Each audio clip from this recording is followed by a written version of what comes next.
புல்வாமா தாக்குதல் நிகழ்ந்து இன்றையோடு 6 ஆண்டுகள் நிறைவு பெறுகிறது.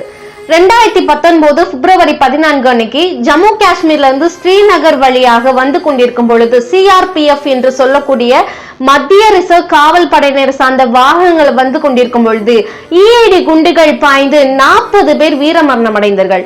அதாவது 1989க்கு பிறகு இந்திய படை மீது மிக மோசமான நிலையில் தாக்கப்பட்ட ஒரு மிகப்பெரிய தாக்குதல் தான் இந்த புல்வாமா அட்டாக் தான்.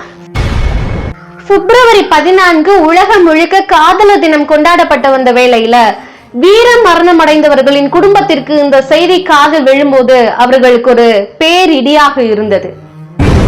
இந்த தாக்குதலில் நம்முடைய தமிழகத்தை சேர்ந்த 2 வீரர்கள் வீர மரணம் அடைந்திருக்கிறார்கள். அதில் ஒருவர் அரியலூர் மாவட்டம் கார்குடி கிராமத்தை சேர்ந்த சிவச்சந்திரன். அவர் இறந்த பொழுது அவருடைய மனைவி கர்ப்பிணியாக இருந்திருக்கிறார். பிறந்த பொழுது தன்னுடைய குழந்தை ஒரு முறை கூட அப்பாவை பார்க்கவில்லை எனவும் தன்னுடைய ஆண் மகனை ஒரு IPS அதிகாரியாக ஆக்க வேண்டும் என்பதே என்னுடைய லட்சியம் என்று மனமுருகி பேசிக் கொண்டிருக்கிறார். தீவிரவாதிகள் இப்படி நடக்குது.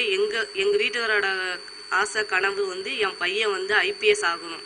அதான் என்னோட கனவு. என் பையனை இவ்வளோ தாக்குதல் நடந்தாலும் சரி, எங்கள் வீட்டுக்கார இராணுவ வீரர்னு பேர் வாங்கின பையன், அவங்களோட சிவச்சந்திரனோட பையன் IPS ஆகணும். அதோட ஆசை எனக்கு நிறைவேற்றணும்.